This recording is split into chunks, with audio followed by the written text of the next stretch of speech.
बिस्मिल्लाहिर्रहमानिर्रहीम अस्सलाम वालेकुम वीवर। हाज़िर हूँ एक न्यू वीडियो में एक न्यू रेमेडी के साथ। वीवर, आज की वीडियो में मैं आलमी इदारा सेहत की रिपोर्ट बयान करूँगा जिसमें मुतनब्बे किया गया है कि दुनिया को डिजीज़ एक्स से लड़ने के लिए तैयार होने की ज़रूरत है।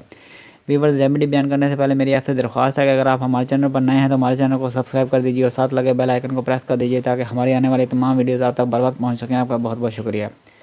दुनिया को डिजीज़ एक्स से लड़ने के लिए तैयारी अभी से शुरू कर देनी चाहिए, ये बात आलमी इदारा सेहत के डायरेक्टर ने कही। वाज़ेह है कि WHO ने अगली मुमकिना आलमी वबा को डिजीज़ एक्स का नाम दिया है। ये नाम सबसे पहले WHO की फहरिस्त में 2018 में शामिल किया गया था, यानी कोविड-19 के उभरने से भी पहले। डॉक्टर टेड्रोस ने कहा है कि आप कोविड को अव्वलीन डिजीज़ एक्स भी कह सकते हैं और मुमकिना तौर पर मुस्तकबिल में ऐसा फिर हो सकता है। उन्होंने मज़ीद कहा कि यकीनन कुछ लोग कहेंगे कि इस तरह के इंतबा से खौफ फैलेगा, मगर हर चीज़ के लिए तैयार रहना बेहतर होता है क्योंकि हमारी तारीख़ में ऐसा मुतअद्दिद बार हो चुका है और अभी से हमें अगली वबा के लिए तैयारियां शुरू कर देनी चाहिए। उन्होंने कहा कि कोविड की वबा से दुनिया ने यह सीखा कि अगली वबा से कैसे निपटा जाए।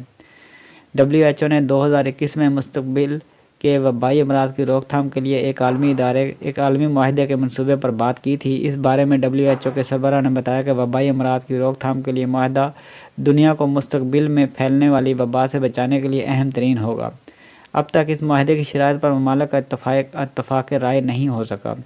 डॉक्टर टेड्रोस ने बताया कि रुकन ममालिक के दरमियान बातचीत जारी है और हमें तवक्को है कि ये मुआहदा बर वक्त हो जाएगा, क्योंकि अगर हमारी नस्ल ऐसा नहीं करती तो हमें नहीं लगता कि अगली नस्ल ऐसा करेगी। अब तक के लिए इतना ही। मिलते हैं नेक्स्ट वीडियो में एक न्यू रेमेडी के साथ। वीडियो अच्छी लगे तो लाइक कीजिए, शेयर कीजिए और हमारे चैनल को सब्सक्राइब कर दीजिए और साथ लगे बेल आइकन को प्रेस कर दीजिए ताकि हर आने वाली वीडियो आप तक बर वक्त पहुँच सके। आपका बहुत बहुत शुक्रिया।